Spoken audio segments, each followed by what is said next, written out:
The glass beneath my fingertips was cold, streaked with condensation that matched the tears I'd been fighting all morning. I hummed softly, an old lullaby my mother used to sing, as I wiped circles into the massive windows overlooking the city. 6 months of cleaning mansions for Chicago's elite, and this penthouse still intimidated me more than any other. "You missed a spot." I nearly dropped my cloth. The voice came from behind me, deep and accented with something I couldn't place. Italian, maybe, but rougher around the edges. I hadn't heard him enter. No one ever did. Mr. Vincenzo Russo moved like a shadow in his own home, appearing without warning, disappearing just as quickly. "I'm sorry, sir," I whispered, scrubbing harder at a perfectly clean section of glass. My reflection showed a pale face framed by unruly dark hair escaping its bun. Behind me, his silhouette loomed. Broad shoulders encased in a suit that probably cost more than my yearly rent. "That song. What is it?" He stepped closer, close enough that I could smell his cologne. Something expensive that reminded me of cedar and smoke. "Just something my mother taught me," I swallowed, keeping my eyes fixed on the glass. "I can stop if it bothers you." I didn't say it bothered me. The 3 housekeepers who'd quit before me had warned me about him. The infamous Vincenzo Russo, 32, devastatingly handsome and utterly ruthless. They never specified what business he was in, but the whispers, the armed men perpetually stationed throughout the building, and the way certain visitors arrived with fear in their eyes told me enough. "Lucia." He said my name like he was tasting it. "When you finish the windows, my office needs attending." I nodded, still not looking directly at him. "Yes, sir." His shoes, Italian leather polished to a mirror shine, turned away, then stopped. The melody, it's Sicilian. Before I could respond, he was gone, leaving nothing but the lingering scent of his cologne and the hammering of my heart against my ribs. I finished the windows methodically, still humming, but more quietly now, conscious of ears that might be listening. The penthouse was eerily silent most days. Mr.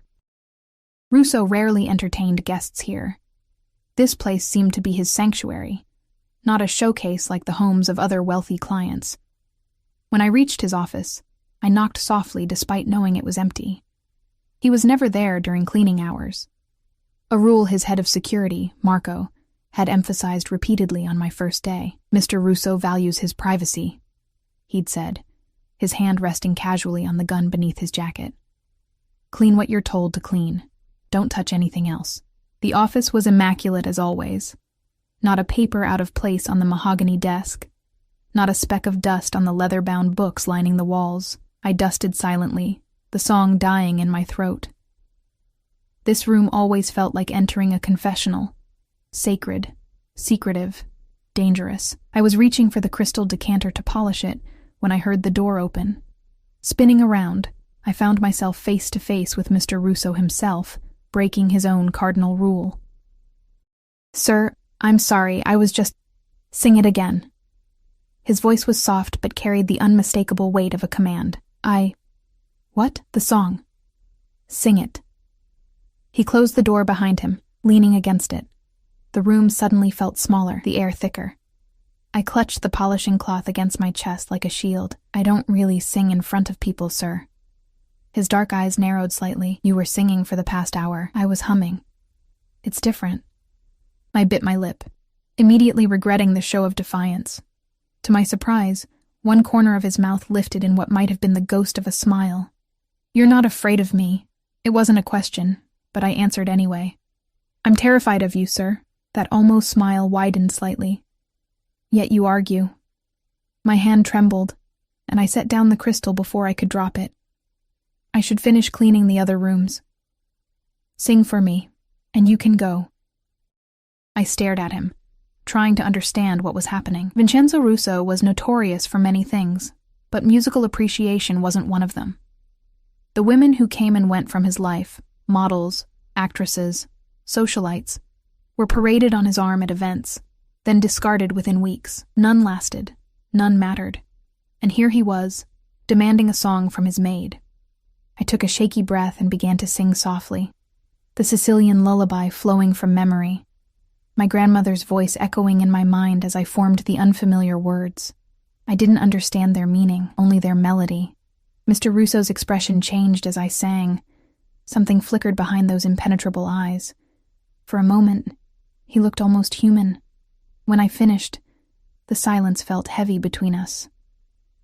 "Where did you learn that?" he asked finally, his voice strangely rough. "My grandmother. She came from Sicily as a girl. What was her name?" The question seemed innocent, but nothing about this man was innocent. "Rosalia Marino." Something dangerous flashed across his face. "From which part of Sicily?" "Palermo, I think. Why?" He straightened, adjusting his cufflinks, gold, emblazoned with what looked like a family crest. "You may go, Lucia. Return tomorrow as usual." I slipped past him, careful not to brush against his suit, feeling his eyes tracking my movement until I disappeared from view. That night, my tiny apartment felt even smaller than usual, the walls pressing in as I replayed the strange encounter. I should quit. Every instinct screamed it, but quitting meant no rent money, no medication for my younger brother's chronic illness, no chance of saving for his college fund. My phone rang at 11:47 p.m., an unknown number lighting up the screen. "Hello?"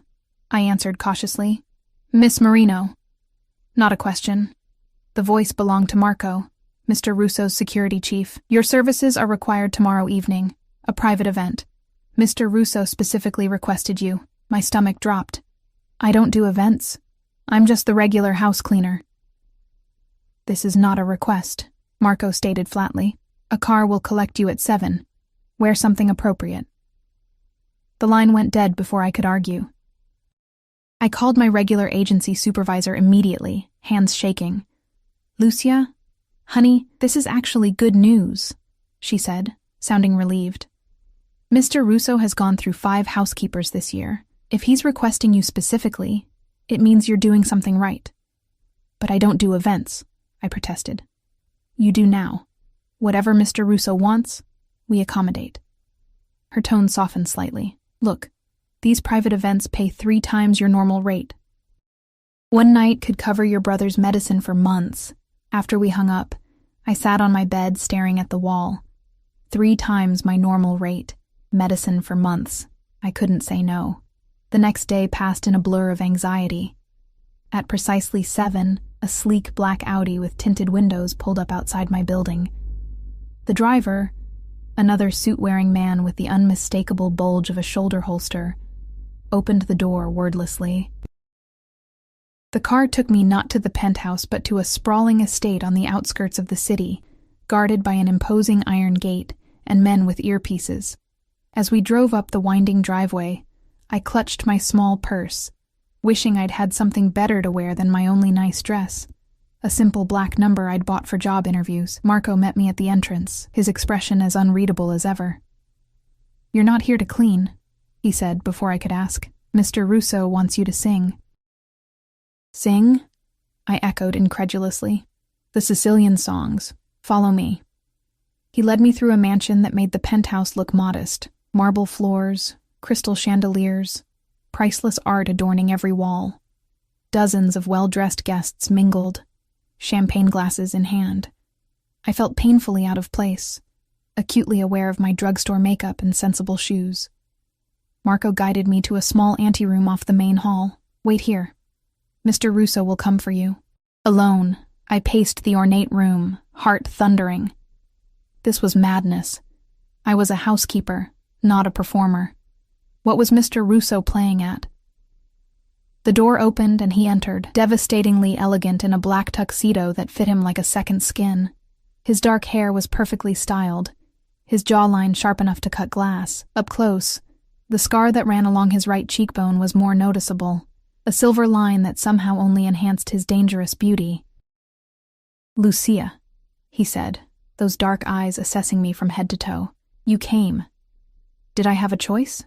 The words slipped out before I could stop them. That ghost of a smile appeared again. "We always have choices. Some are simply more painful than others." He crossed to a cabinet, removing a velvet box. "Your dress is inadequate for tonight's gathering." The blunt assessment stung, though he wasn't wrong. "I'm sorry. It's all I have." "Which is why I procured this. He opened the box, revealing a necklace of sapphires that caught the light like captured stars. To elevate your appearance, I stepped back. I can't accept that. It's not a gift. It's a costume for your performance. He moved behind me before I could protest further, his fingers brushing my neck as he fastened the necklace. The weight of it felt like a collar. Tonight, you represent me. You will sing 3 songs, the lullaby and 2 others your grandmother taught you. You will speak to no one without my permission. You will stay by my side. Do you understand? The jewels were cold against my skin. Why me? Why not hire a real singer? His hands came to rest on my shoulders, his breath warm against my ear. Because when you sing, you remind me of home. Something in his tone made me shiver. There was possession there, and something else I couldn't name, a hunger that had nothing to do with music. My grandmother would say the devil always misses heaven, I whispered. His laugh was low and without humor. Then she would be right about me. He turned me to face him, lifting my chin with one finger. One night, Lucia. Give me this one night, and your brother's medical bills disappear. Permanently. My blood froze. How do you know about my brother? I know everything about the people who enter my home. His thumb brushed my lower lip, the gesture strangely intimate. Do we have an agreement? I should have been terrified. I was terrified, but beneath the fear lay something else. A dangerous curiosity about the man behind the monster. We have an agreement. Good. He offered his arm. Remember, you're mine tonight. Play your part well. I took his arm, the sapphires heavy around my throat, and stepped into a world I never should have entered. A beautiful, treacherous world where Vincenzo Russo reigned supreme, and I was nothing but a songbird in a gilded cage. What I couldn't have known then was that the cage door would soon close behind me, trapping me in a game where music was merely the opening move, and my heart would become the ultimate prize. The ballroom fell silent when I began to sing. Standing beside a grand piano, jewels I didn't own adorning my throat, I closed my eyes and let my grandmother's songs fill the cavernous space. The first notes trembled, betraying my nerves, but then something strange happened. The music carried me away from the watching eyes, the evaluating whispers, the heavy presence of Vincenzo Russo observing from the front row. I sang of the sea and the mountains of Sicily, of love lost and found, of a homeland remembered only in stories. When I finished the 3rd song, the silence hung for a heartbeat before applause erupted. Polite, appreciative, surprised. Vincenzo appeared at my side immediately, his hand settling at the small of my back, fingers splayed possessively. You exceeded expectations, he murmured, guiding me through the crowd of guests who parted before him like water breaking around stone. Who is your charming companion, Vincenzo? A silver-haired man stepped forward, his smile not reaching his calculating eyes. I don't believe we've been introduced. Lucia Marino, Vincenzo answered smoothly. A family connection, recently returned from abroad. The lie rolled off his tongue so easily it made me wonder how many others he'd told. The older man's eyes narrowed slightly, evaluating me with newfound interest. Marino. From Palermo, perhaps. His Italian accent was more pronounced than Vincenzo's. Before I could answer, Vincenzo's grip tightened imperceptibly against my back. Lucia doesn't discuss family matters, Salvatore. Surely you understand. The warning in his tone was unmistakable. Salvatore inclined his head slightly, a gesture of deference that seemed at odds with the challenge in his eyes. Of course. Family is everything. He kissed my hand, holding it a moment longer than necessary. Your voice is a gift, Miss Marino. Perhaps you might sing for my gathering next month. Lucia's schedule is quite full, Vincenzo interjected. If you'll excuse us. He steered me away, his posture rigid. Once we were safely across the room, he leaned close, lips brushing my ear. You don't speak to Salvatore Catalano. Ever. Do you understand? I nodded, trembling slightly at the intensity in his voice. Who is he? A business associate. His answer revealed nothing. Someone who would use anything or anyone to gain advantage. Use me how? I asked. His dark eyes studied my face. You really have no idea who your grandmother was, do you?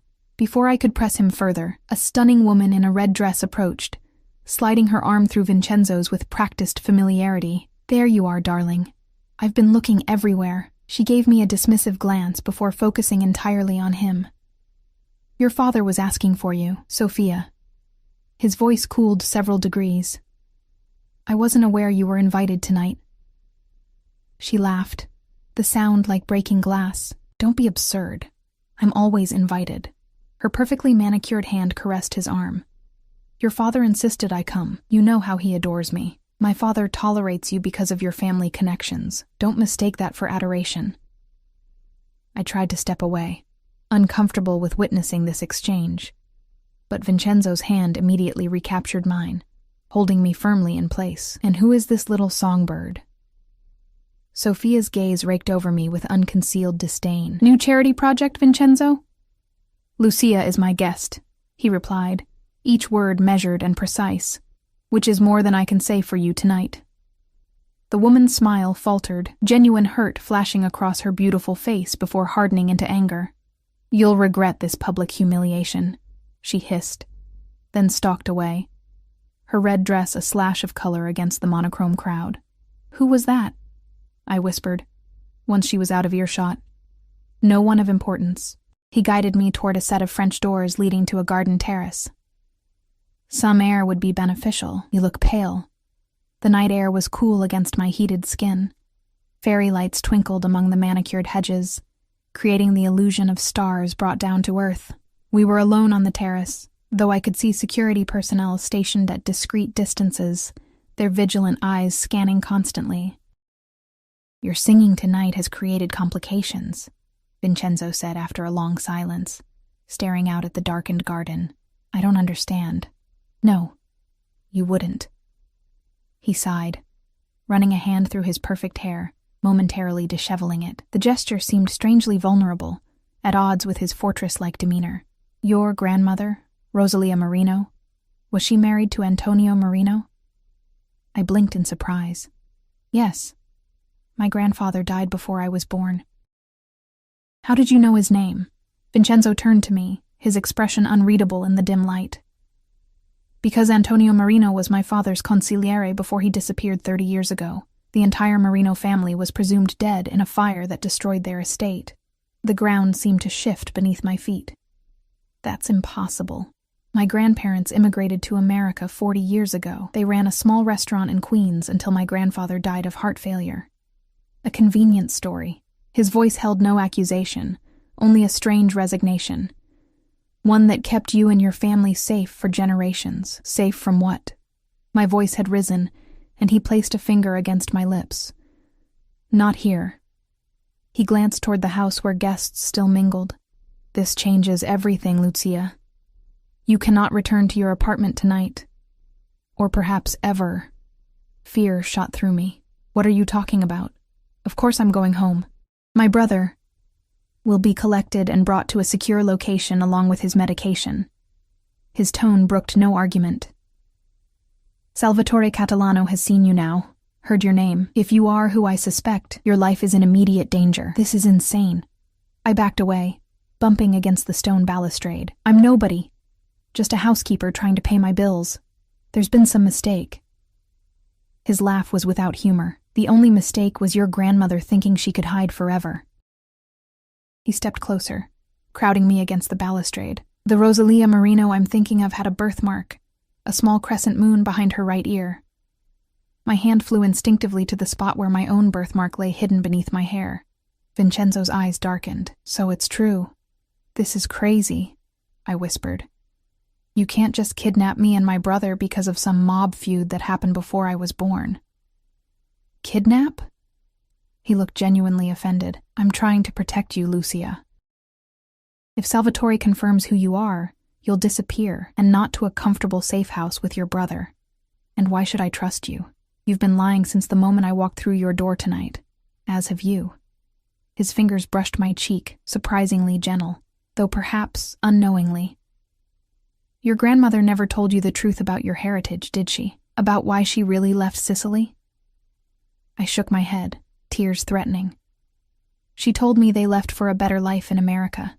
Normal immigrant story. She left because she was smuggled out after the attack on your family. Antonio Marino was my father's most trusted advisor, until he was accused of betrayal. The fire that supposedly killed your family was set as punishment, except someone helped your grandparents escape. My knees weakened. This can't be real. Tomorrow I'll show you proof. Tonight you need to trust me. His hands gripped my shoulders. Every minute you remain in public view puts you at greater risk. A movement at the edge of the garden caught my eye. A figure retreating into shadows.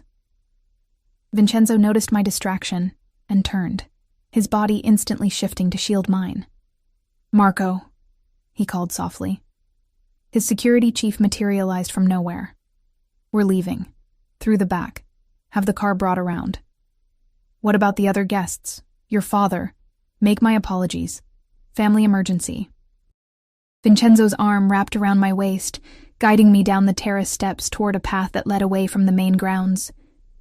"I need to get my things from the apartment," I protested weakly, struggling to process everything. "We'll send someone. Nothing there is worth your safety. My brother's medical records, his backup medications, give Marco the address. He'll handle it." Everything was moving too fast. One moment I was singing Sicilian lullabies. The next I was being hustled through dark gardens.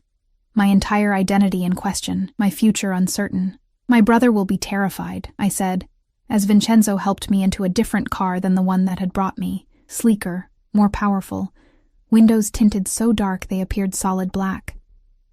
"Marco will explain what he needs to know. Nothing more." Vincenzo slid in beside me, the door closing with a soft thud that felt like a prison gate shutting. The driver, another armed man I hadn't seen before, pulled away without being told where to go. They already had a plan. This wasn't improvisation. "How long have you known?" I asked as the estate disappeared behind us, the car winding through back roads rather than the main highway. "About my grandmother? I suspected when I heard you sing. The lullaby. It's unique to a specific region in Sicily, passed through certain families." His hand found mine in the darkness, warm and steady. "When you said her name, I became nearly certain. Tonight was meant to confirm my suspicions. By parading me in front of your enemies. By giving Salvatore enough rope to hang himself." His thumb traced circles on my palm. He recognized the name immediately. "Did you see his reaction?" I nodded slowly, remembering the sudden alertness in the older man's eyes. "By tomorrow, he'll have confirmed his suspicions. By tomorrow night, he would have sent someone for you." Vincenzo's grip tightened. I had to move first. Why would he care about me? What possible threat could I pose? Vincenzo hesitated, choosing his words carefully. The Marino family controlled certain territories, certain allegiances. When they were believed exterminated, those territories were divided. If a legitimate Marino heir emerged. "That's absurd. I don't want territories or power or whatever else you're talking about." The absurdity of the conversation struck me suddenly, drawing a slightly hysterical laugh. "I'm a housekeeper with a community college degree and a mountain of medical debt. I clean your toilet, for God's sake." "Not anymore," he said with finality. The car turned down a private road I didn't recognize, approaching a massive gatehouse. Guards with visible weapons checked the vehicle before allowing us to pass through. "Where are we?" I asked as we drove up a winding driveway, dense forest obscuring any view of what lay ahead. "My private residence. I thought the penthouse was your residence." "The penthouse is for business. This is home." The house that emerged from the trees was not what I expected. Rather than another modern glass and steel showpiece, this was a classic stone mansion. Timeless and elegant, with warm lights glowing from within. "Only a handful of people know this place exists," Vincenzo said, as the car stopped at the entrance. "You'll be safe here until we resolve the situation." "And how exactly do we resolve it?" His expression darkened. "First, we confirm your identity beyond any doubt. Then we deal with Salvatore before he can move against you." "Deal with him how?" I asked, though I feared I already knew the answer. Vincenzo didn't respond, simply exiting the car and extending his hand to help me out. The night air was cooler here outside the city, carrying the scent of pine and distant water. An elderly woman waited at the entrance, her severe expression softening when she saw Vincenzo. "You're late," she chided in heavily accented English. "The boy arrived 20 minutes ago. He's quite upset." "Matteo's here?" I pushed past Vincenzo, rushing toward the door.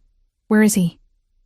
Your brother is in the East Wing guest room, the woman said. I've given him something to help him sleep.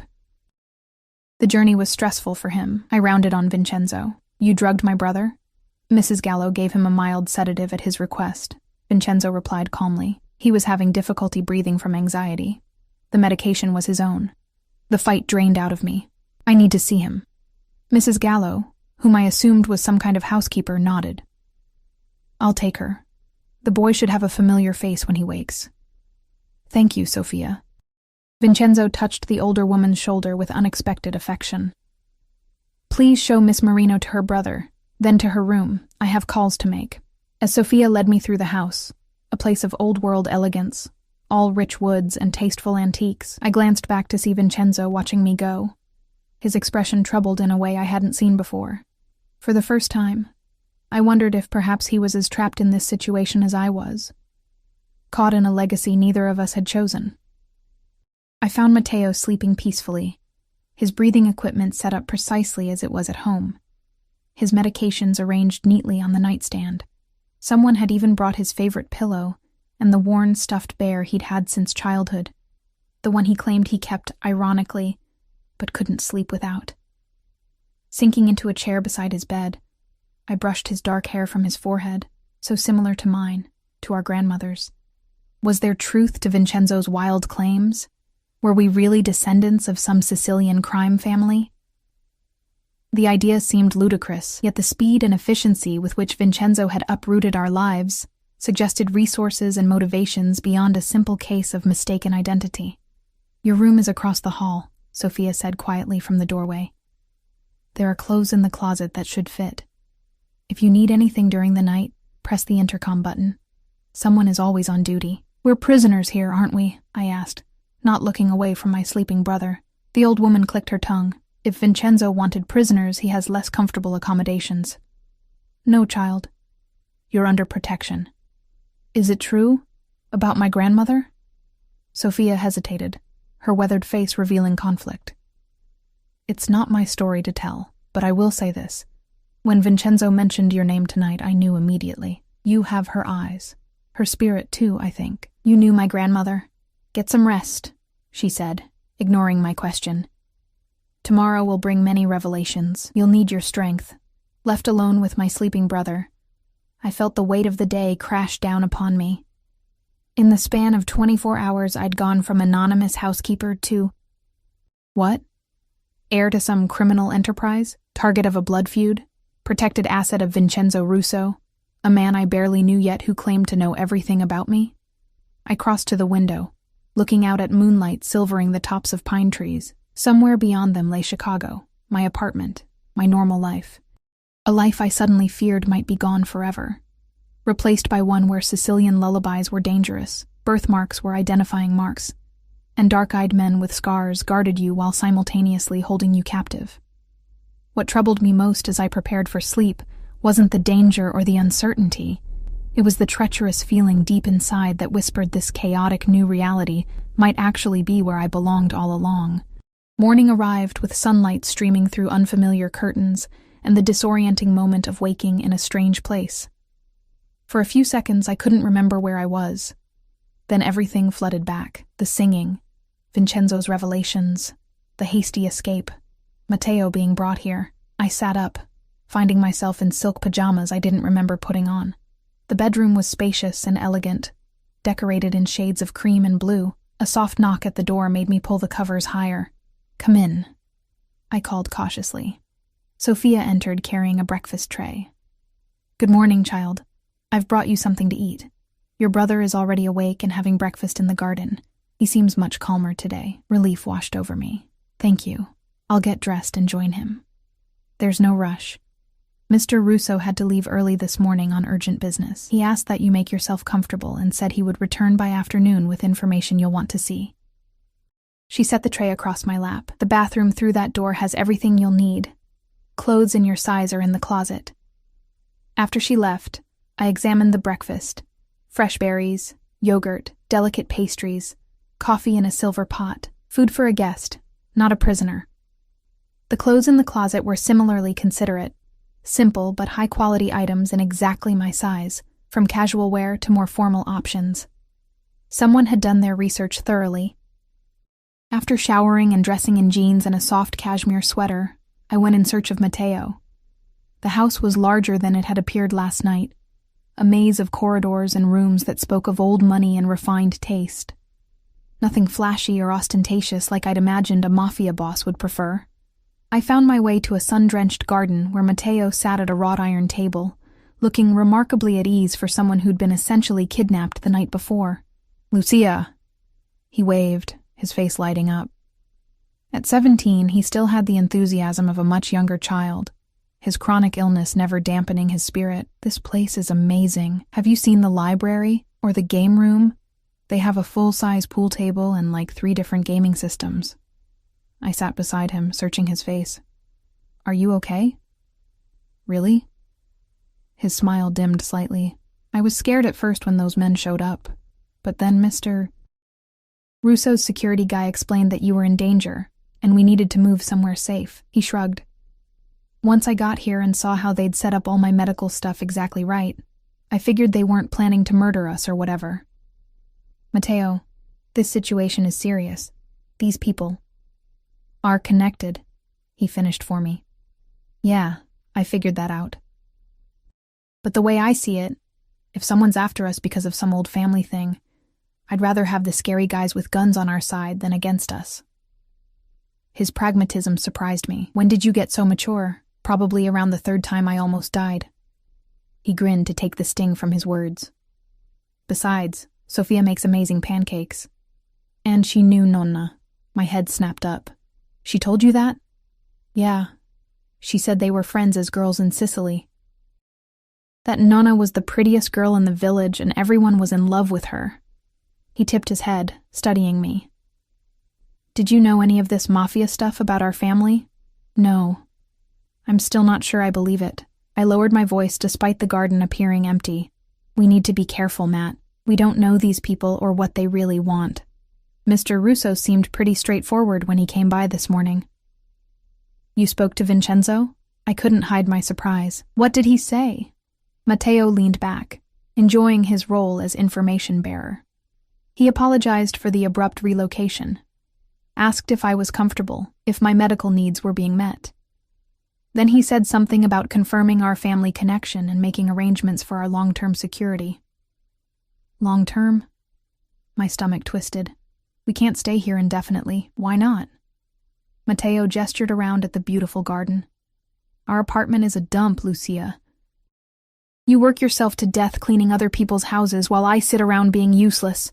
"You're not useless," I interrupted fiercely. "My point is, if these people want to protect us and give us a better life because of some old family obligation, maybe we should let them."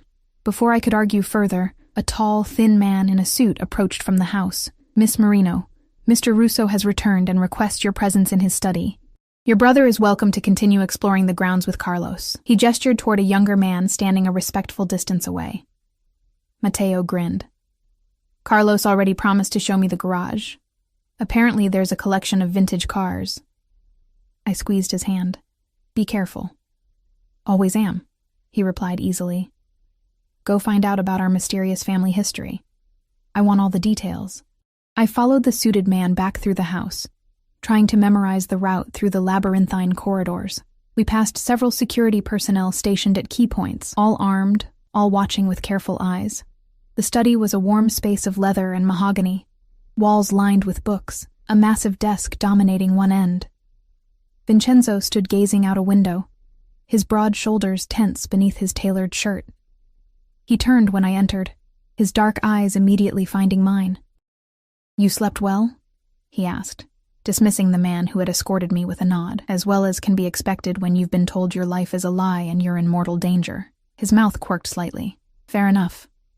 He gestured to a seating area near a fireplace. "Please sit. What I have to tell you will take some time." I perched on the edge of an armchair, refusing to sink into its comfortable embrace. "Before you start, I need to know how long you intend to keep us here." "That depends on several factors." He sat opposite me, his posture relaxed despite the tension in his eyes, "including how you respond to what I'm about to show you." He placed a leather portfolio on the table between us. These documents were in my father's private safe. They concern the Marino family, your family, and the events that led to their supposed extinction 30 years ago. With hesitant hands, I opened the portfolio. Inside were photographs, letters, newspaper clippings, all in Italian, some yellowed with age. One photograph showed a large family gathered on the steps of a villa, perhaps 20 people of various ages. That was taken at the Marino estate in Palermo, 1989, Vincenzo said softly. The last family gathering before the attack. My eyes scanned the faces, stopping abruptly on a young woman at the edge of the group. Even in the faded photograph, I recognized her, my grandmother, at least 40 years younger, beautiful and vibrant. Beside her stood a handsome man with his arm around her waist, and in her arms. "Is that my mother?" I whispered, touching the image of a toddler with dark curls. Vincenzo nodded. "According to the records, your mother was 2 years old when this was taken. Elena Marino." My throat tightened. My mother had died when I was 8. Matteo just a baby. She'd never spoken of Sicily or family history, or if she had, I was too young to remember. "What happened to them?" I asked, turning to the newspaper clippings. "Antonio Marino, your grandfather, was my father's consigliere, his most trusted advisor. There was a conflict with the Catalano family over territory and influence. Salvatore's father, Dominic, accused Antonio of betraying family secrets, of working with the authorities." Vincenzo's voice remained steady, reciting history. "My father didn't believe the accusations, but others in the organization did. One night, while most of the family was gathered for dinner, the Marino estate was attacked. A fire was set, and guards posted to ensure no one escaped. I stared at a newspaper headline announcing the tragedy. Mafia family perishes in blaze, suspected vendetta. 23 people died," Vincenzo continued. "Every member of the Marino family was presumed dead, except, apparently, your grandparents and your mother. How did they escape? That's where things become complicated." He leaned forward, his eyes intent on mine. "According to my father's private journal, he helped them escape. He never believed Antonio was a traitor. He arranged false documents, passage to America, new identities. My father kept the secret his entire life. Told no one, not even me. I only discovered the truth after his death last year. I struggled to process what he was telling me. So your father saved my family, but now this Salvatore person wants to finish what his father started. Why? After all this time? Because of what your grandfather possessed." Vincenzo removed a folded piece of parchment from the portfolio. "This is a map of the old territories in Sicily. The Marino family controlled key access points, ports, transportation routes. When they disappeared, those territories were divided among the remaining families. The Catalanos received the lion's share. I still don't understand what this has to do with me or Matteo. We know nothing about territories or family businesses. We're Americans. We've never even been to Sicily. Under the old codes, blood matters. A legitimate Marino heir could make claim to those territories, especially with documentation proving the betrayal was fabricated." His expression hardened. "When Salvatore heard you sing those family songs, saw your resemblance to your grandmother, heard the name Marino, he recognized the threat immediately. But I don't want any of this." I stood, pacing the room. "I'll sign whatever documents renouncing any claims. We can leave the country. Just let us go back to our normal lives." Vincenzo laughed without humor. "There's no going back, Lucia. Salvatore already has men searching for you. Your apartment was watched all night. Your former life has ended." The finality in his tone made my knees weak. I sank back into the chair. "What does this mean for us? For Matteo?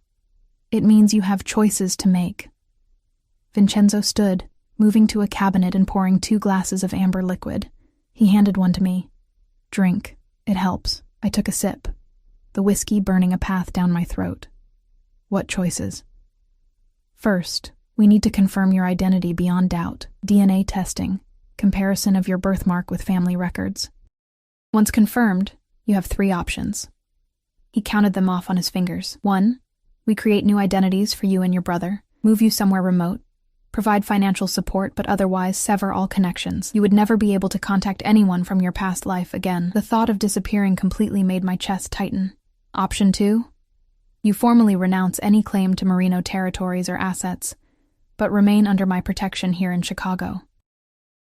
You would have restricted movement, security at all times, but some semblance of a normal life. I took another sip of whiskey. And the third option? Vincenzo's eyes met mine, dark and intense. You claim your birthright, take your place as head of the Merino family, with all the power and danger that entails. I would stand as your ally, combining our family's strengths against the Catalanos. A startled laugh escaped me. You can't be serious. Me? Head of a Mafia family? I don't know the first thing about whatever it is you people do. You would learn. His voice was quiet but certain. You have more natural authority than you realize, Lucia. I've watched you. You're intelligent, adaptable, fiercely protective of those you love. Those are the qualities that matter. And what would you get out of this alliance? I asked suspiciously. Expanded influence. Legitimacy for reclaiming territories that should never have gone to the Catalanos. And... He hesitated, an unfamiliar uncertainty crossing his features. The resolution of a debt my father felt he owed yours. He believed until his death that he should have done more to save the entire family, not just your grandparents. I set down my glass, my head spinning with implications. I need time to think, to talk to Matteo. Of course. Take today to consider. Tomorrow, we begin the verification process. He stepped closer, too close for comfort. But know this, Lucia, whatever you decide, you're under my protection now. No one will harm you or your brother while I draw breath. The intensity in his declaration made my pulse quicken. Why do you care so much? Is this really just about old family debts and business territories? Vincenzo's hand reached out, fingers brushing a strand of hair from my face with surprising gentleness. Perhaps I see something of myself in you. Someone thrust into a world they didn't choose, forced to adapt quickly to survive. His touch lingered at my cheek. Or perhaps I simply can't bear the thought of that voice of yours being silenced. The intimacy of the moment was shattered by a sharp knock. Marco entered without waiting for a response, his expression grave. Sir, we have a situation. Salvatore Catalano is requesting a meeting. He claims to have information about unauthorized activities in our territory. Vincenzo's expression hardened instantly, the vulnerability I'd glimpsed vanishing behind a mask of cold authority. Tell him I'll meet him at the club at 8. Standard security protocols. Marco nodded, his eyes flickering briefly to me before he left. Vincenzo turned back, his demeanor transformed into the dangerous man I'd first encountered. I need to handle this. Sophia will show you back to your brother. He moved toward his desk. Stay within the grounds today. The security team has orders to keep you safe, even from yourself if necessary. What will you tell Salvatore about me? I asked. Nothing. Let him wonder. A predatory smile crossed his face. Fear of the unknown is a powerful weapon, Lucia. Right now, he doesn't know if you're truly a Merino heir or simply a coincidence. That uncertainty will make him careless. And if he threatens you? Vincenzo looked surprised by my concern. Then he will learn why no one has successfully moved against me in the decade since I took control. He gestured toward the door. Go. Find your brother. Consider your options carefully. I paused at the threshold. The songs my grandmother taught me. What do they really mean? Why are they so important? They're not just lullabies, he answered. They're coded messages, passed through generations, ways to identify true family members. The one you sang first contains the location of documentation that could prove the Catalano conspiracy against your grandfather. He smiled slightly. Your grandmother was cleverer than anyone knew, hiding the family's most valuable secret in a child's song. As Sophia led me back through the house, my mind raced with impossible choices. By nightfall, I needed to decide not just my future, but Matteo's as well, a future that could involve hiding forever, living under constant protection, or embracing a legacy of power and danger I never knew existed.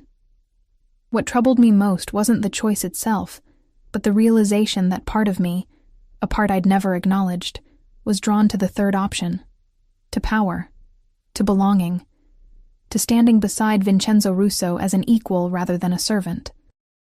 And perhaps most troubling of all, to Vincenzo himself, the dangerous, complex man who looked at me not as a housekeeper or a victim, but as someone worthy of his respect. Someone who made even his cold eyes warm when I sang. I found Matteo in the garage, his eyes wide with awe as Carlos showed him a sleek black Lamborghini. My brother's face was flushed with excitement, more animated than I'd seen him in months. He barely noticed my arrival, too entranced by the exotic cars surrounding him. "Can I sit in it?" he asked Carlos, who looked to me for permission. I nodded, watching my brother carefully lower himself into the driver's seat, his hands reverently caressing the steering wheel. "This is insane, Lucia," he called. "Mr. Russo said I could learn to drive when I'm feeling stronger, that he has a closed course on the property." The casual way he referenced Vincenzo sent a chill through me. One day in this world, and already Matteo was being seduced by its luxuries and promises. "We need to talk," I said, trying to keep my voice light. "Privately." Reluctantly, he extracted himself from the car and followed me outside to a stone bench overlooking a koi pond. The property was even more extensive than I'd realized, stretching for what seemed like acres in every direction, ringed by dense forest and high walls. "So what's the verdict?" Matteo asked once we were alone. "Are we secret Mafia royalty or what?" I showed him the photograph of our grandparents and mother, watching his face as he studied it. "That's definitely Nonna," he whispered, touching our grandmother's young face. "And Mom. She's so tiny." He looked up, eyes shining. "This is real, isn't it? It appears so." I explained everything Vincenzo had told me. The family history, the territory disputes, the options before us. Matteo listened intently, asking occasional questions, his expression growing more serious with each revelation. "So this Salvatore guy wants us dead because we might have claimed to some old shipping routes?" he asked when I finished. "It's more complicated than that, but essentially yes." He was quiet for a long moment, watching the fish swim lazy circles in the pond. "What do you want to do?" "I want us to be safe. That's all that matters. But if we just run away with new identities, we'd be giving up everything. Mom's memory, Nonna's sacrifice." He frowned. "And we'd always be looking over our shoulders, wondering if they'd found us again." His insight surprised me. "The alternative is dangerous, Matt. Claiming our place in this world means accepting everything that comes with it, including the violence. I've been living with the threat of death my entire life," he replied with unexpected bitterness. "At least this way, the threat comes from something I can fight, not just bad genetic luck." "Matteo." "No, listen.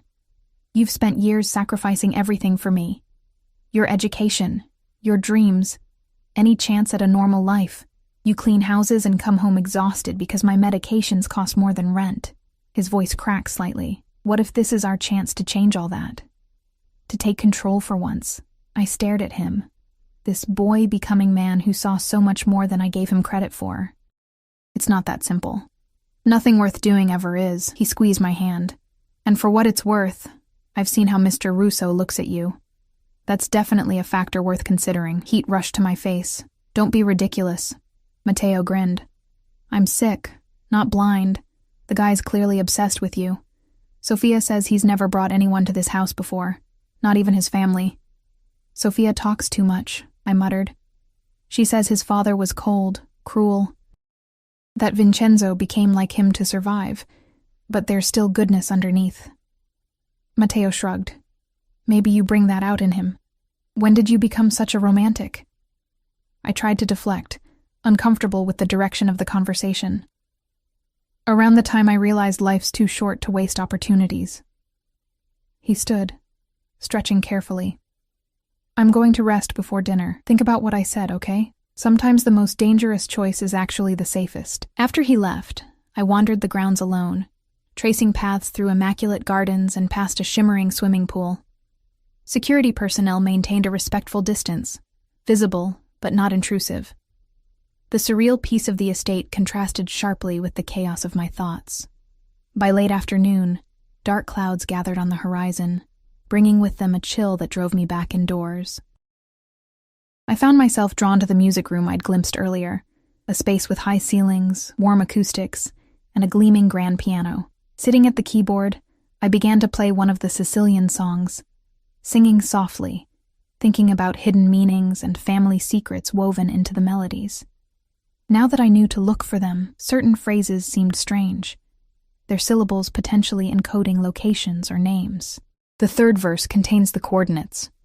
Vincenzo's voice came from the doorway, startling me. I hadn't heard him return. He crossed the room slowly, his presence filling the space in a way that made it hard to breathe. He'd changed for his meeting with Salvatore.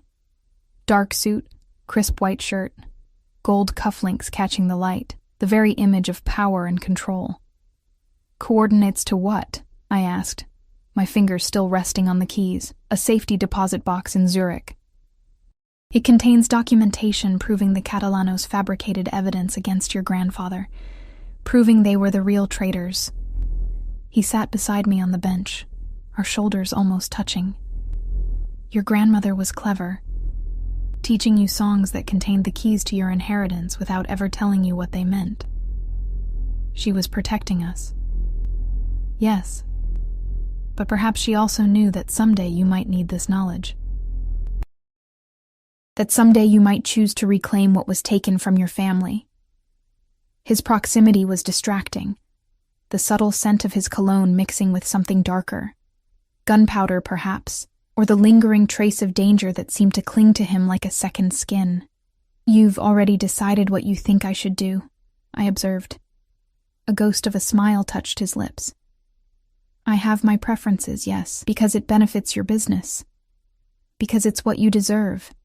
His hand covered mine on the keyboard, warm and unexpectedly gentle. I've watched you, Lucia, watched how you hold your head high while cleaning the homes of people who barely acknowledge your existence. How you sacrifice everything for your brother without resentment. How you sing those ancient songs with such conviction despite not knowing their meaning. His thumb traced circles on the back of my hand, sending shivers up my arm. You were born for more than scrubbing floors. You carry the blood of one of Sicily's most respected families, a family known not just for their power, but for their honor, their loyalty. I pulled my hand away, standing to put distance between us. If they were so respected, why were they massacred? Because respect breeds envy, and envy leads to betrayal. He remained seated, watching me with those intense dark eyes. The meeting with Salvatore confirmed what I suspected. He's aware of your existence, your potential claim. He's moving to neutralize what he perceives as a threat. Fear clutched at my throat. What does that mean? It means we need to accelerate our timeline. Vincenzo stood, his expression grim. A DNA test has been arranged for tomorrow morning. By tomorrow night, we need to have made a decision about your future. That's too fast. We don't have the luxury of time anymore. He approached slowly, like someone trying not to startle a skittish animal. Salvatore mentioned your brother specifically. Asked if I'd heard about a young man with a respiratory condition recently admitted to my household. That level of detail means he has informants close to us. My blood ran cold.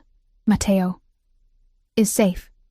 I've doubled security and limited staff access to the East Wing. His hands came to rest on my shoulders.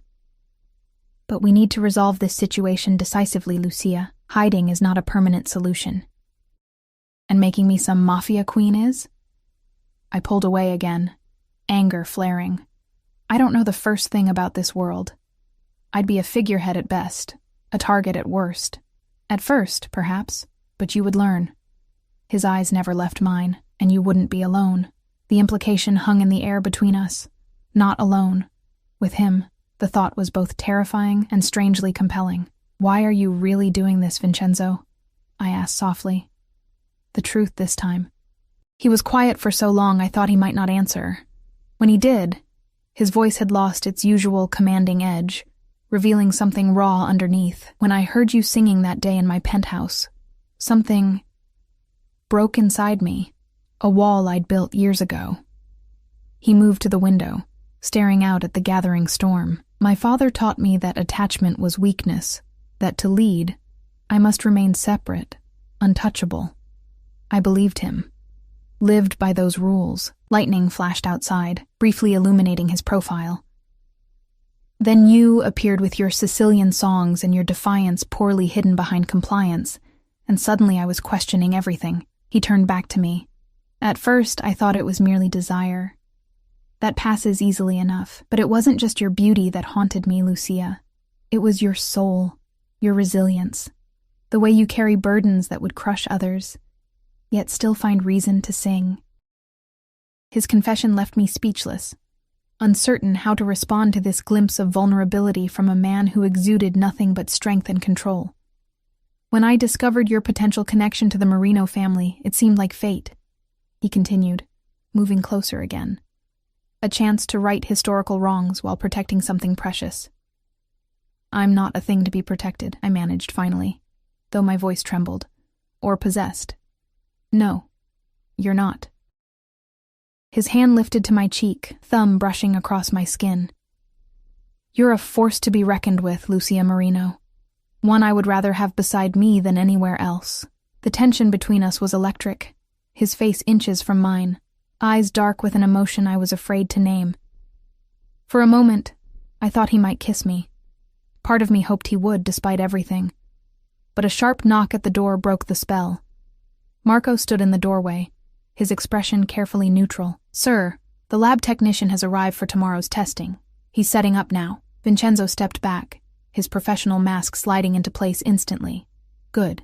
We'll be ready at 8 tomorrow morning. After Marco departed, an awkward silence filled the room. The intimate moment had passed, leaving confusion and uncertainty in its wake. You should rest, Vincenzo said finally. Tomorrow will be consequential. I nodded, already turning to leave, when his voice stopped me again. Lucia. Something in his tone made me look back. Whatever you decide, know that my offer of protection stands regardless. I will not abandon you or your brother, no matter what path you choose. The sincerity in his eyes made my heart constrict. Thank you, I whispered, then fled before my emotions could betray me further. Dinner that night was a strained affair. Matteo chatted enthusiastically about the cars and the house, while Vincenzo responded with surprising patience to his questions. I remained largely silent, watching the easy rapport developing between them, unsure whether to be grateful or concerned by their growing bond. After Matteo retired for the night, claiming fatigue, I found myself alone with Vincenzo in the elegant dining room. A crystal decanter of wine sat between us, the rich burgundy liquid catching the soft light. You're troubled, he observed, refilling my glass without asking. Wouldn't you be? 24 hours ago, my biggest concern was paying this month's rent. Now I'm contemplating whether to disappear forever or reclaim a criminal empire I never knew existed. His lips quirked. When you put it that way, it does sound rather daunting. The unexpected humor startled a laugh from me. At least you can acknowledge the absurdity. There's nothing absurd about reclaiming your birthright, Lucia. About taking back what was stolen from your family through treachery and violence. His expression grew serious again. The path won't be easy, but few worthwhile things are. And if I choose to walk away, to take Matteo and disappear, pain flashed briefly across his features before he controlled it. Then I would ensure you had everything needed for a comfortable, secure life elsewhere. New identities, financial support, medical care for your brother. You would let us go? Just like that? Not just like that, no. It would... He hesitated, choosing his words carefully. It would be difficult.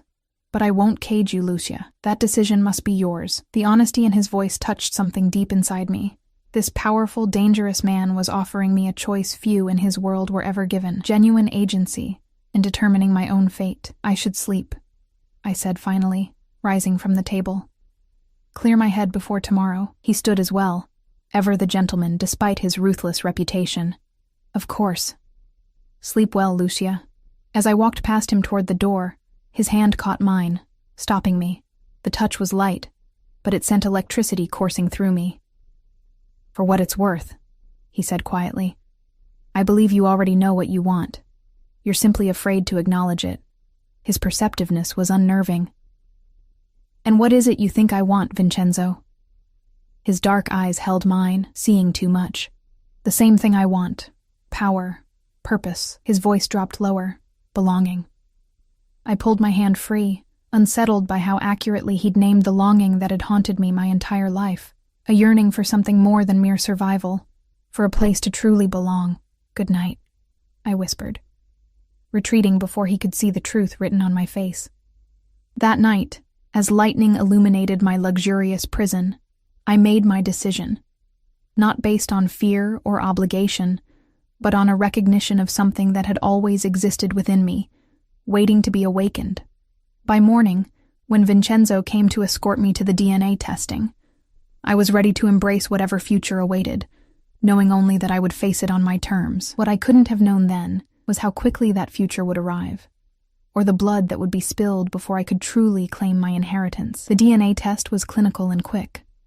A swab inside my cheek, another from Matteo, labeled vials carefully packaged for rush analysis. Vincenzo watched the procedure with hawk-like intensity, giving explicit instructions to the technician about security and confidentiality. Results will be back this evening, he told me afterward as we walked the grounds, autumn leaves crunching beneath our feet, though I have little doubt what they'll show. And then what? I asked, wrapping my sweater tighter against the morning chill. Then we move forward, according to your decision. His eyes studied my face. Have you made one? I stopped beside a stone fountain, watching water cascade over sculpted angels. If I choose to claim my birthright, as you call it, what exactly would that entail, practically speaking? Something like hope flickered across his features. A formal announcement to the families. Documentation filed with the appropriate parties. A ceremony of sorts. Confirming your position. He stepped closer. And an alliance between our families. Cemented by mutual interest and... He hesitated.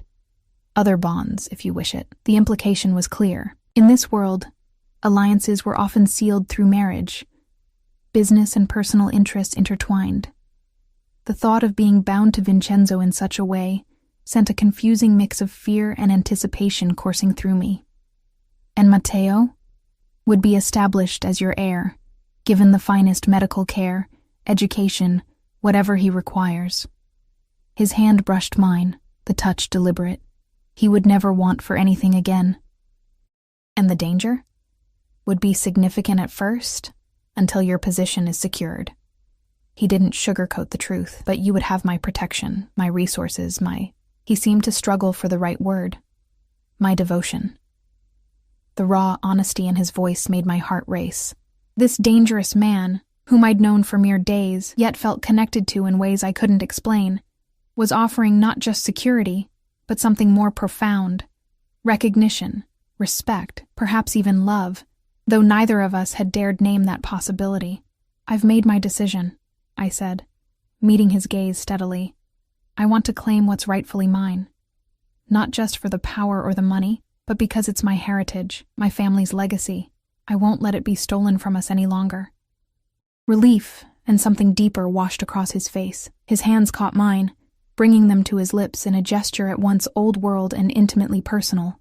You won't regret this, Lucia. I swear it. I have conditions, I added, not pulling away from his touch.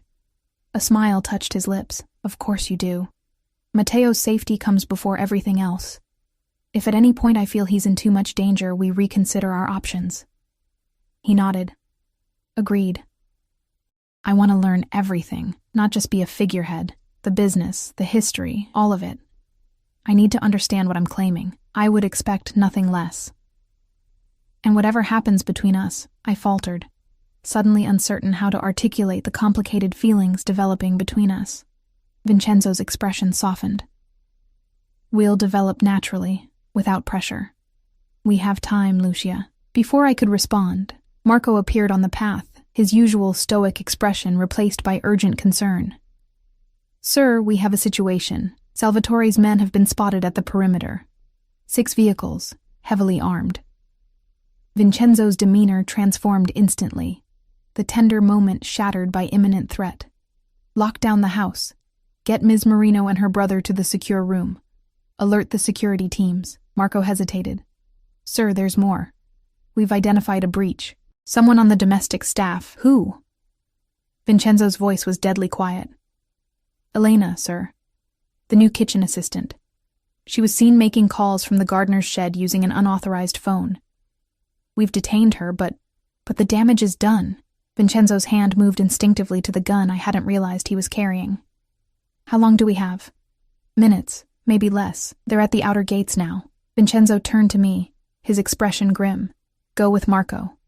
He'll take you to Matteo and get you both to safety. Fear clutched at my throat. What about you?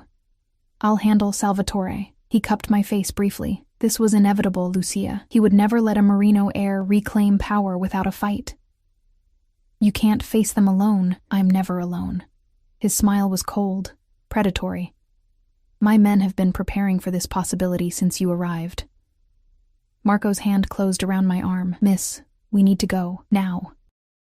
I allowed myself to be pulled away, looking back to see Vincenzo already issuing rapid instructions into a phone, his entire being radiating lethal capability. This was the side of him I'd sensed from the beginning, the ruthless leader who had risen to power through means I dared not contemplate.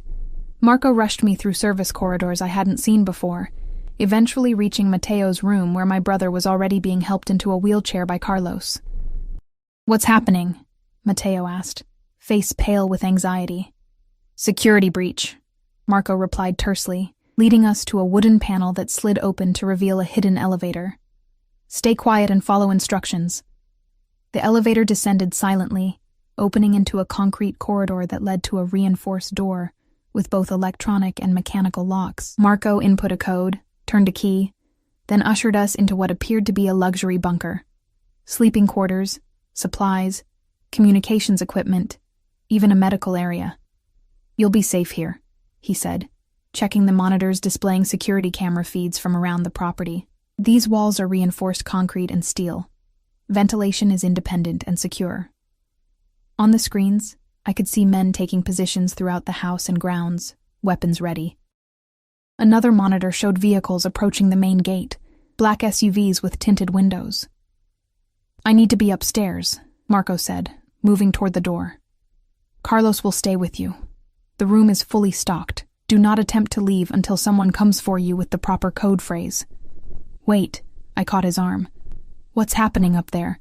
What is Salvatore planning? Marco's expression was grim. He's making his move against Mr. Russo. Your presence, and what it represents, forced his hand sooner than expected. This is because of me, I whispered.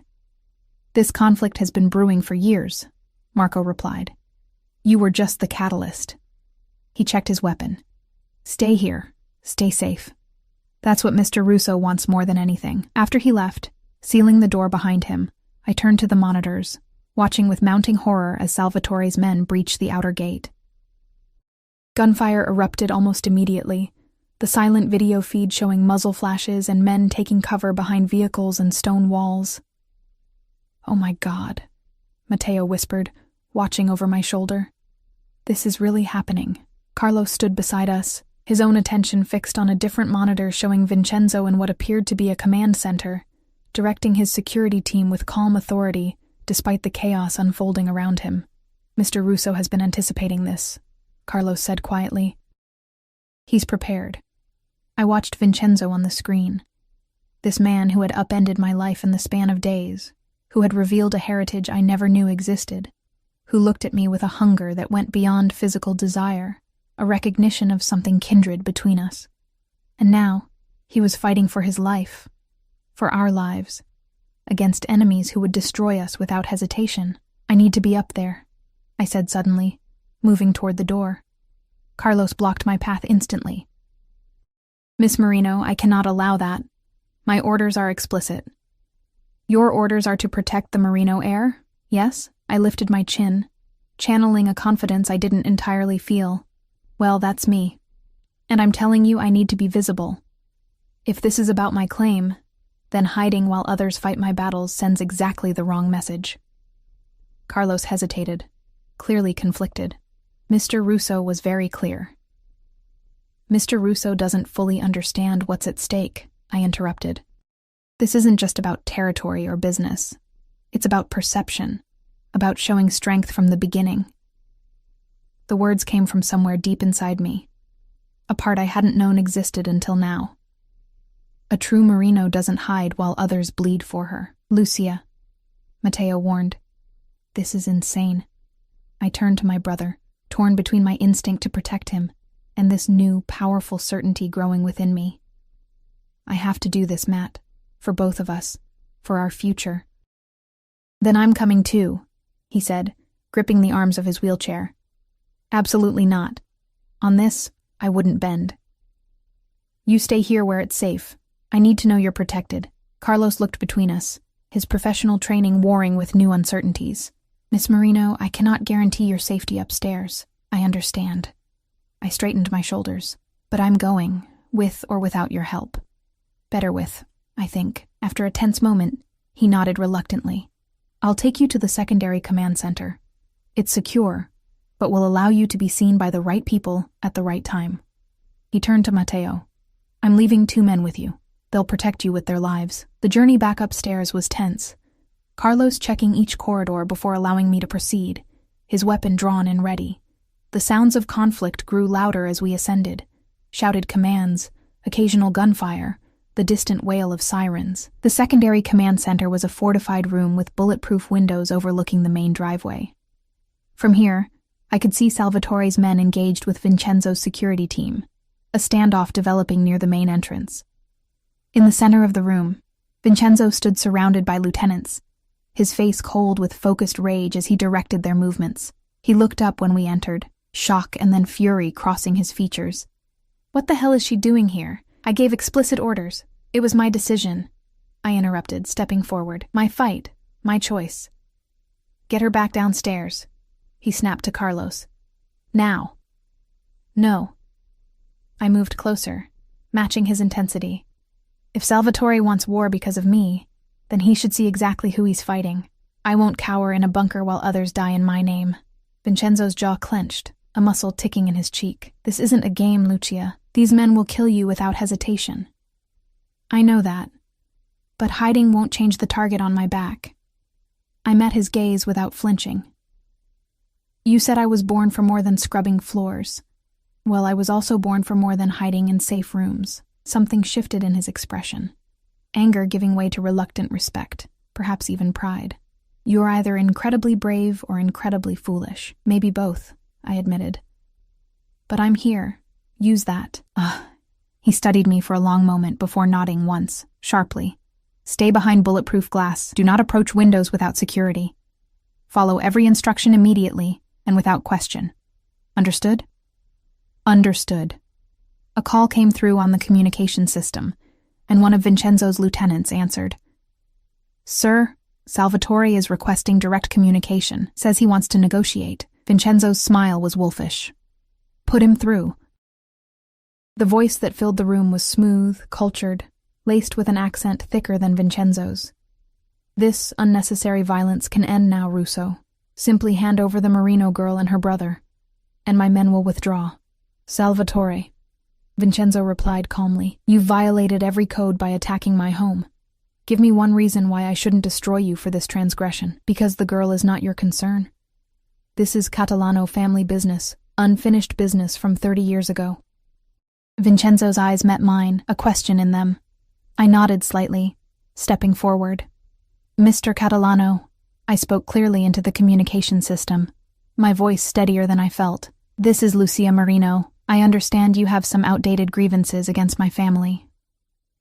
A startled silence followed before Salvatore responded. So she does exist. The lost Marino heir. Not lost, I corrected. Protected, and now returned to claim what rightfully belongs to my family. Amusing. Salvatore's voice hardened. A slip of a girl with no knowledge of our world, no standing, no power beyond what Russo provides. You're nothing but a pawn, child. Perhaps, I conceded. But pawns can become queens if they advance boldly enough, and I have evidence proving your father fabricated the charges against my grandfather. Evidence that would interest many parties. Another silence, longer this time. When Salvatore spoke again, his tone had changed subtly. What evidence? Vincenzo's approving nod encouraged me. Documentation in a secure location, accessible only to me. Should anything happen to me or my brother, it will be automatically released to every family head and relevant authority. It was a bluff. We hadn't yet retrieved the contents of the safety deposit box, but the Sicilian songs had given us enough details to make it credible. "You're playing a dangerous game, girl," Salvatore warned. "One you don't understand. Then perhaps we should meet face to face," I suggested, ignoring Vincenzo's warning look. "You, me, and Mr. Russo. Neutral location, limited security. Discuss our options like civilized people." "Lucia," Vincenzo cautioned softly. I raised a hand, silently asking him to trust me. "What do you say, Mr. Catalano, or would you prefer to continue this pointless standoff that benefits no one?" After a tense pause, Salvatore responded, "The old boathouse. 1 hour, 3 security each, no more." "Agreed," I said before Vincenzo could object. 1 hour. When the communication ended, Vincenzo gripped my arm, pulling me aside. "Have you lost your mind? He'll try to kill you the moment he sees you." "No, he won't," I replied with more confidence than I felt. "He's curious now, uncertain. He wants to see for himself if I'm truly a threat or just a convenient puppet. And when he decides you're a threat, by then, we'll have changed the calculus." I met his intense gaze. "You told me I have natural authority, Vincenzo. Let me use it." He studied me for a long moment, something like wonder crossing his features. "Who are you, Lucia Marino? 24 hours ago you were terrified of this world, and now you're negotiating with one of the most dangerous men in the Midwest." "I'm discovering who I've always been beneath the surface," I answered honestly. "Someone who won't let fear dictate her choices." His hand moved to my face, a tender gesture at odds with our surroundings. "If anything happens to you, it won't," I promised. "We'll face this together." The meeting at the boathouse was tense, electric with unspoken threats and calculations. Salvatore Catalano was older than I expected, silver-haired and distinguished in an expensive suit, his eyes cold and evaluating as they took in every detail of my appearance. "You have her look," he said by way of greeting. Rosalia was a beauty in her day. "So I've been told," I replied, standing tall despite my racing heart. Vincenzo remained at my side, a dangerous presence radiating controlled violence. "Tell me about this evidence," Salvatore said, dispensing with pleasantries. "Documents proving your father planted information, bribed witnesses, manipulated the families into supporting his move against the Marinos." I kept my voice steady.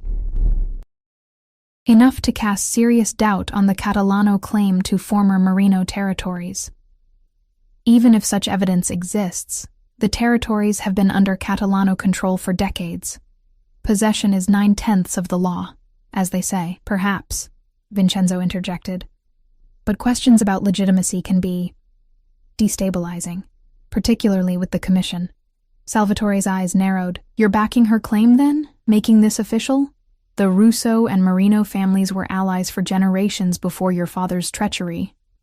Vincenzo replied coolly. "I'm simply restoring the natural order."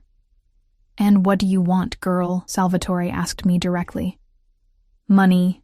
Recognition? Or are you actually foolish enough to think you can step into this world and survive?" I met his gaze without flinching. "I want justice for my family, recognition of our rightful claims. And yes, I intend not just to survive in this world, but to thrive."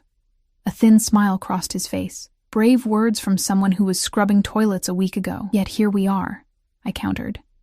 "You, threatening war over my existence. Me, offering a peaceful resolution that preserves your dignity while acknowledging historical wrongs."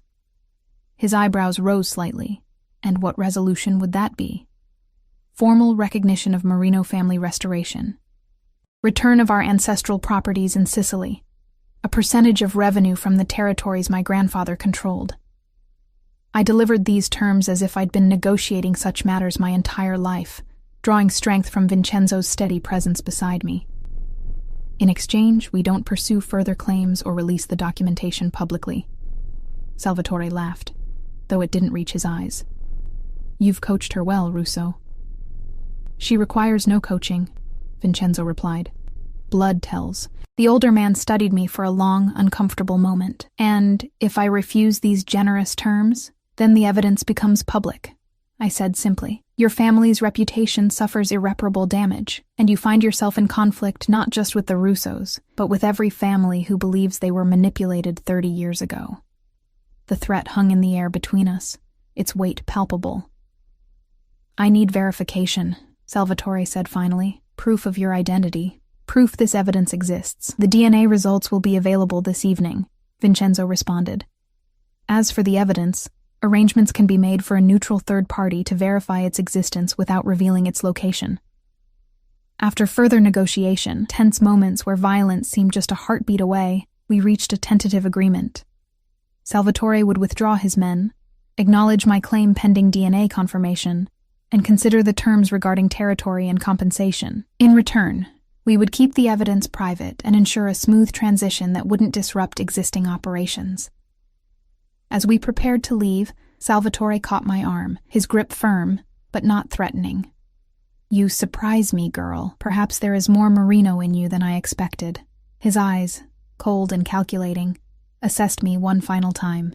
"Your grandfather would be proud. He was a formidable negotiator himself, before the end." The acknowledgement, backhanded as it was, felt like a significant victory. Back at Vincenzo's estate, the aftermath of the standoff was being managed with efficient precision. Security sweeps, damage assessment, staff interrogations to identify any remaining security risks. Through it all, Vincenzo stayed close to me, his protective instincts seemingly heightened by the day's events. When the DNA results arrived that evening, confirming what we already knew, that Matteo and I were indeed direct descendants of Antonio and Rosalia Marino, a weight I hadn't recognized lifted from my shoulders. This wasn't a case of mistaken identity or elaborate manipulation. This was my heritage, my birthright. "What happens now?" I asked Vincenzo as we sat in his study. The formal report spread between us. "Now we solidify your position, make official announcements, begin the process of reclaiming what belongs to you." His hand covered mine on the desk, "And you start learning everything you need to know about this world you've chosen to enter."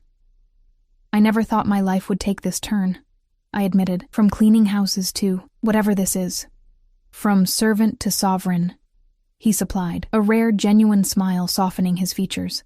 "Though the transition won't be easy. There will be resistance, challenges to your authority, attempts to undermine you. But not from you," I said, making it half-question. His expression grew serious, intense. "From the moment I heard you sing, Lucia, something in me recognized something in you.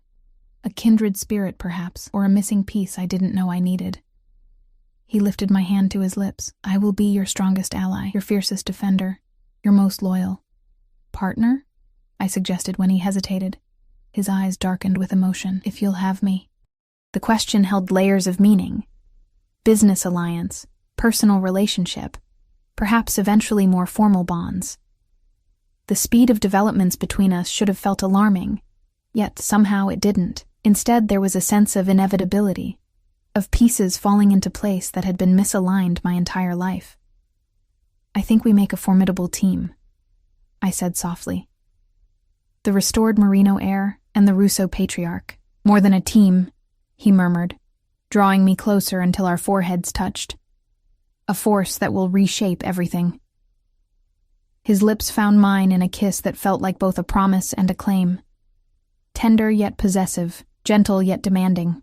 I surrendered to it willingly, recognizing that in this man I had found not just protection or power, but a true equal who saw me for everything I was and everything I could become. 6 months later, I stood on the balcony of the Marino ancestral villa in Sicily, recently restored to its former glory after decades of neglect. Below, in the gardens illuminated by thousands of twinkling lights, guests gathered for the formal celebration of the Marino family restoration and the announcement of my engagement to Vincenzo. Matteo joined me on the balcony, healthier than I'd seen him in years, thanks to specialized treatment from the world's best doctors. "Quite a view," he remarked, gazing out at the Mediterranean gleaming silver under moonlight. "Hard to believe this is all ours now." "Hard to believe any of this," I agreed, adjusting the sapphires at my throat, the same ones Vincenzo had first placed around my neck that fateful night. "Now a formal engagement gift. Are you happy, Lucia?" my brother asked, studying my face. "Really happy. Not just powerful or secure or whatever." I considered the question seriously. The past months had been challenging. Learning family histories and business operations, navigating complex politics between rival factions, establishing my authority in a world traditionally dominated by men. There had been threats, setbacks, moments of doubt, but there had also been exhilaration in discovering capabilities I never knew I possessed. Pride in watching Matteo flourish, and deepening connection with Vincenzo, whose ruthlessness in business was matched by unexpected tenderness in private moments. Yes, I answered honestly. I'm happy in a way I never thought possible. This life, complicated and sometimes dangerous as it is, feels right in a way nothing ever has before. Good. Matteo squeezed my hand. Because you deserve it. All of it. Vincenzo appeared in the doorway, resplendent in a tuxedo, his dark eyes finding mine immediately across the space between us. It's time, he said softly. Everyone is waiting. As I took his arm, preparing to descend to the gathering where we would officially announce our engagement and the full restoration of Marino family rights, I thought of my grandmother. Had she known this day would come when she taught me those ancient songs? Had she been preparing me all along for a destiny I couldn't have imagined? You're thinking about her, Vincenzo observed, reading my expression with uncanny accuracy, wondering what she would think of all this. She would be proud, he said with certainty. You've reclaimed what was stolen, protected your brother, restored your family's honor, and... His voice lowered, meant only for me. You've found where you truly belong. As we descended the stairs together, faces turning toward us with respect and curiosity, I felt the last pieces settle into place. The maid who once sang while cleaning windows had found her voice in more ways than one, had discovered the power that had always lived within her, waiting to be awakened by the right moment, the right challenge, the right man. And as Vincenzo's hand settled possessively at the small of my back, his eyes filled with a combination of pride and desire that still took my breath away, I knew that this was just the beginning of our story. A story of power and passion, of legacy reclaimed and future secured. A story worthy of its own song.